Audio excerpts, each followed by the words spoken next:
inside your self-righteous symphony. I would rather let this go than to bring it up again. But everyone I know, they're afraid of their own skin. Anh biết sao tại vì em hay tới đây không? Đâu biết đâu. Tại vì rất là thích cái núi này, kiểu như không biết làm sao nhưng mà nó để lại cho mình rất là ấn tượng. Và hồi trước đến giờ á là em tò mò không biết tại sao là nó lại tên là Chư Đăng Gia hoặc là không phải một cái tên khác. Nó có ý nghĩa gì không anh? Hồi trước á, Rút cũng cái tò mò cái này lắm. Lúc đó Rút mới hỏi một ông già ở trong làng. Ông già kể đến này, Chư Đăng Gia. Nếu mà mình gọi là núi lửa Chư Đăng Gia á, nó một cái từ gọi núi. Núi là cái từ trung với cái chữ rồi. Chữ là núi á. Cái chữ là núi. Đúng rồi. Chư Đăng Gia là núi Đăng Gia vậy thôi. Cái đàng là ý nghĩa của cái đàng là nó giống một cái bãi, một cái khu vườn. Đó, một cái khu vườn rộng lớn. Đó là Đăng Gia, Đăng Rời. Đúng rồi mà cái núi này tên đúng là chữ Đăng Rời Gia. Chữ Đăng Rời Gia. Cái rời gia là cái quả cưng dại á. Quả gừng dại. Đúng rồi. Hồi đó là cái câu chuyện là như thế này.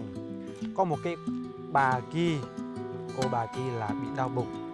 Hồi xưa là đâu có thuốc chữa đâu. Lúc đó bà này mới đi loanh quanh trên núi này này, cứ tìm cái gì có thể chữa được cái trị đau bụng đó, cái bệnh đó. Rồi bà mới thấy trên núi này có nhiều cái gừng dại, nguồn gừng quá. Lúc đó mới nhổ cái quả gừng này, rồi kiểu mình ăn đó, ăn làm nó thành thuốc á, ăn nó xong rồi khỏi thật. Lúc đó bà này gọi là nuôi Chư Đăng Gia này, có tên từ đó đó. Dạ thôi. Là cái bà này là người đặt chân đầu tiên. Đúng rồi.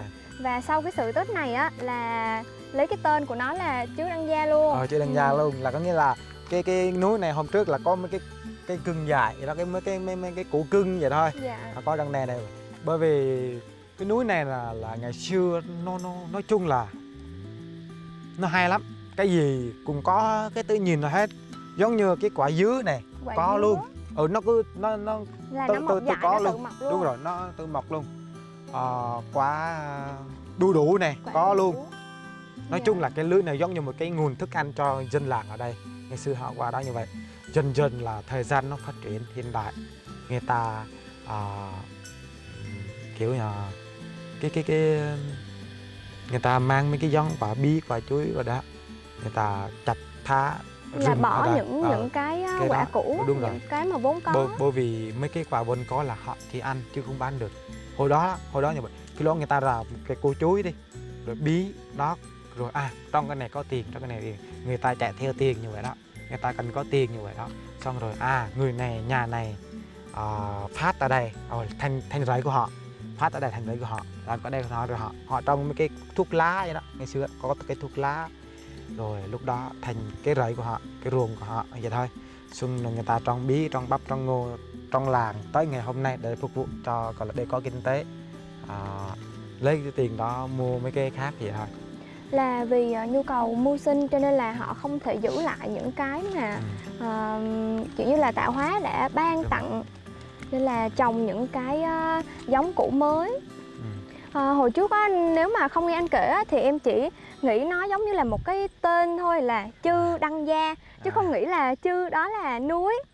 Cũng không để ý luôn. Đúng rồi. Dân người ta hay gọi là chữ Nông đúng không? Chữ Nông là núi Nông đó.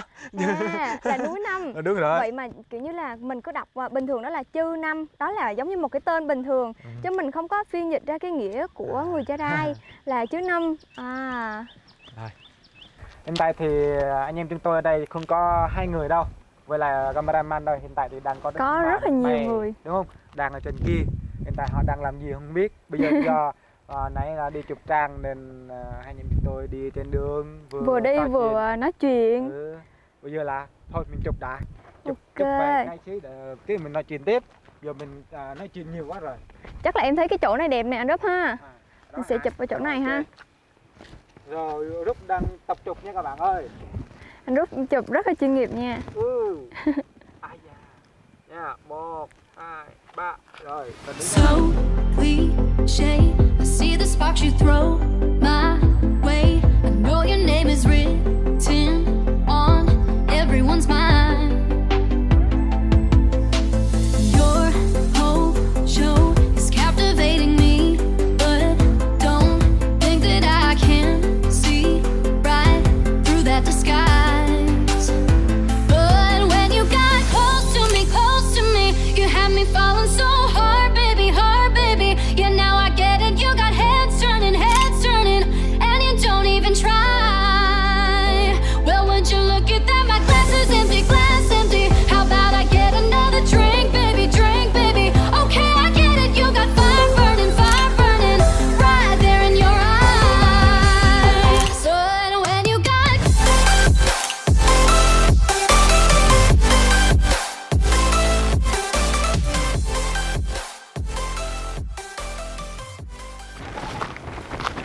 Như các bạn đã thấy thì hiện tại thì bên bề của chúng tôi kia thì đó, họ đang làm gì chưa biết nha, không biết là chuẩn bị cái gì cho em Trang nữa. Thật là bất ngờ nha mọi người, không biết là bữa nay mấy anh em chuẩn bị cái gì mà Trang thấy rất là nhiều đồ. Lá chuối rồi lửa nè. Trang cũng kiểu như không biết là mọi người đang làm món gì nữa. Bây giờ là Trang và anh Rút sẽ tới đó xem nha. Wow, Cái gì đây? wow, Trời có rất ơi, nhiều nha mọi người ngon lạ dữ ơi. trời. Rất là đơn Có giản, đúng bánh không? kẹo nè, xoài nè. Xoài này là hái ở nhà của anh Dân nha mọi người. Và cơm lam thì mọi người lúc nãy mới nướng xong. Có nước ngọt nữa. Rất là nhiều nha. Hôm nay thì Trang đến đây rất là vui rồi. Nhưng mà còn được các anh chuẩn bị cho những cái món thế này thì Trang cảm thấy rất là vui. Chắc là mình thôi, mình ăn mát thì mình kết thúc video ở đây. Ok. Lâu mình ăn vừa quay là sợ người ta thèm á. Đúng không? Rồi, mình chào mọi người. Rồi, xin chào tất cả mọi người. Bye bye. Quên ai mà